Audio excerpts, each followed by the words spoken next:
Welcome to the Communication Mastery Podcast with me, Mark Burlinson. We're tackling miscommunication with the power of understanding. We're growing our mastery of the foundation of teamwork and of all relationships. And so I want to ask you to help me spread the word about stronger, more effective communication by inviting some friends to listen along with you. Then discuss what you've learned and give me your feedback. What would you like to hear from us in future episodes so we can make this podcast even more effective? Thanks for joining me. Let's jump in. This week, we want to talk about how communication makes teams exceptional. Because we all want to have our teams be as effective as possible, don't we? But so often we settle for second best or mediocre in our teamwork, when really investing a little in communication could really make a difference. It was Simon Sinek who got me thinking about this, because recently he interviewed Professor Vanessa Druskat. She's an expert on high-performing teams. And she spent decades studying what it is that separates those exceptionally great teams from average teams. And it was surprising what she found, really, because what she found in her research was that it's not the individual talent on the team that really makes the difference. It's the environment that the team operates in that causes that team to be exceptional. So the highest performing teams have very clear goals, of course. They also have clearly defined roles. That really goes without saying, although we often miss that. Sure, that's important, but both of those are pretty standard business stuff, aren't they?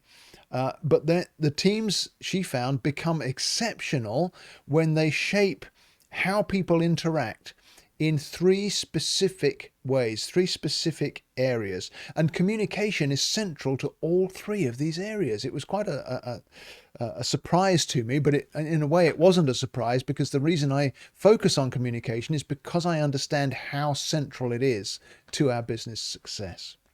So the first area that causes a team to be exceptional rather than average is that they help each other succeed.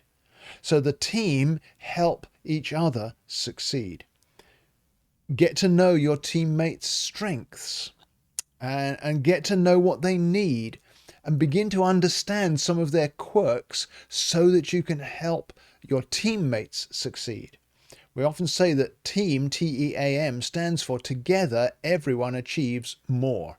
And it's the together part of that that starts it all off. We have to be seeking each other's success in order for the team to be exceptional.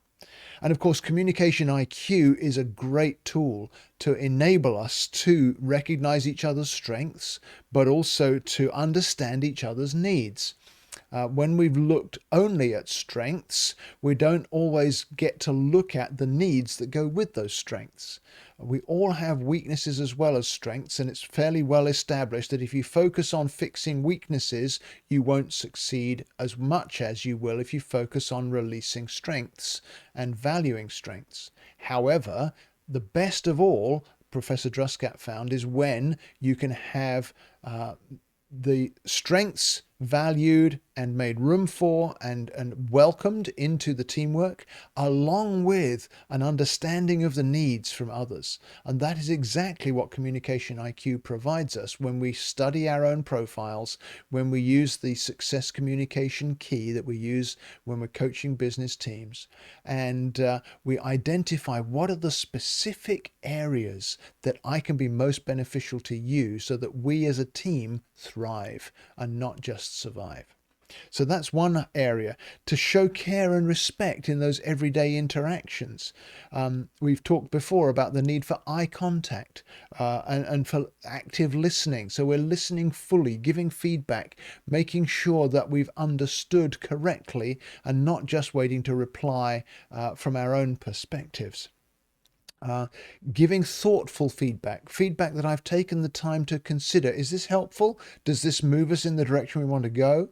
Is this something that's just based in my own opinion? Or is this something I can put some facts to or some specifics to that will help this person to improve? So when we answer the filter question of each person's preferred languages, when we meet the need from others and encourage their passion and validate their key strength, All of those things play into successful helping each other succeed. Small gestures that are made in that process really signal belonging to a person. And so that unlocks willingness in each person to share their best ideas, to share their best inputs. When we feel like we belong, when we feel like we fit, then something inside of us opens up and comes alive, and the very best that's in there comes out to be combined with the best of the others on the team, so that together we become exceptional. It's beautiful when you see it happen, and so frustrating when people don't recognize how powerful communication can be for unlocking that quantum leap in team effectiveness. So teams that are exceptional help each other succeed. Second area is that teams that are exceptional make sense of things together. So they're regularly checking in with each other. What's working? What needs to change? How can I adapt to better integrate my personal passions, my personal strengths, my personal contributions, integrate that with the rest of the team? How can I bring parts of what I have to offer that are needed now, while withholding the parts that are going to be less helpful in this moment? Those kinds of conversations that we have internally and with each other. Regular check-ins are so vital to a team becoming exceptional. And you've got to balance realism with optimism. We have to have the conversations of what's not going well, but we also have to have the conversations of here's where we can go. And different ones of the communication languages are different, have different contributions to both of those conversations. Several of the languages can identify what's not going so well. Several others of the languages can also say, this is what we can achieve, this is how we can improve, this is what we can make better. And so when those languages team up and work together, then the team becomes exceptional. We want to create space for honest conversations so that we don't turn minor issues into big obstacles. And watch out for the distress flares, both in yourself and in others, so that any area where a language isn't being welcomed or isn't being made room for can be addressed before it becomes a roadblock to progress. And so I've said this many times before, but it bears repeating again. Understanding your own distress flares so you can recognize them quickly and early is such a big gift to improving your communication mastery. Then being able to recognize distress flares in others is a vital second part to that same process, where you're able to be meeting a cry for help before it becomes a shout. You're able to identify it early so that it's easy to tackle. So teams that are exceptional help each other succeed. They make sense of things together. And then thirdly, they're not just a team to themselves. They're not siloed. In other words, they look outside the team.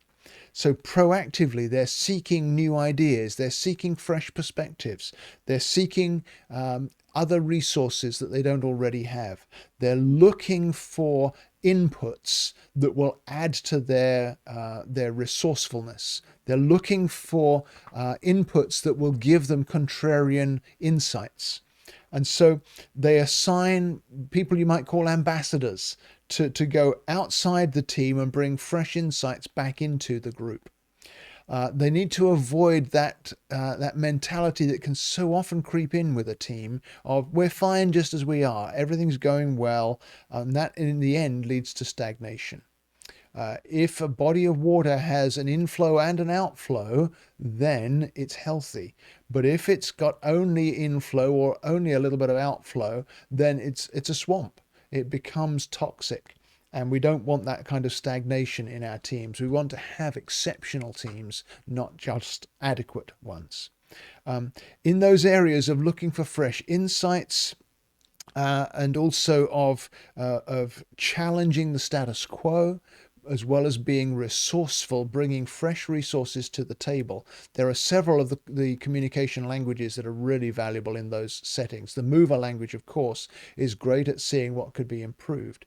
The producer language is great at resourcefulness, making the most of what we have and finding fresh resource from unlikely places. And then the contemplator language is good at digging out truth and insight and understanding that the other languages would miss. Those languages working together have to work at working together, but they're a powerful team when they do. So exceptional teams look outside the team. How do we get to exceptional from average? Well, if you're the leader of the team, you need to be the culture manager for your team. So you need to define norms that create these three environments for the team to succeed, and then be consistent in enforcing them. Watch out for some of the traps that we've talked about. But of course, not all of us are leaders. If you're a member of a team, but you don't have a leadership title on the team, here's what you can do. You can model the behavior that you would like to see grow. You can give your full attention. You can share your insights generously. You can invite others in to give their input. Draw out what they have to offer. By learning the 7 communication styles, you have tools in your tool belt that you can use to do all of those things. To give full attention in a way that a person needs it. To share generously your insight in a way they can receive it, but also to invite others in, recognizing that they are different from you and have something fresh to offer. As you know from listening to the podcast, my passion is to see exceptional teams in small businesses and in mid-sized businesses, places where too often the team is what it is and we don't expect there to be growth or improvement. That's the reason I wrote my business communication parable. It's an ebook that you can download. And so you can click the link in the show notes if you'd like a copy of that, if you don't already have one, or maybe download a copy to share with a friend. It talks you through how this can make such a difference. Understanding communication enables a team to thrive, flourish, and become exceptional. So take a read of that and then let me know what you think. Give me feedback. Share this episode with a friend who needs to hear what we've just talked about. Thanks for listening, and we'll see you again next week. Thank you so much for listening to today's episode. It would mean a lot to me if you'd rate and review the podcast so it helps more listeners to find us. But also, would you give me your feedback on things you'd like to hear about in future episodes? And remember to share the episode with a friend if you see something that would benefit them as well. You can reach me with feedback through my website at markburlinson.com. Just click on the contact button and send me a message. I respond to everyone personally, and I really want to hear from you. So thank you again for listening, sharing, reviewing, and giving me your feedback.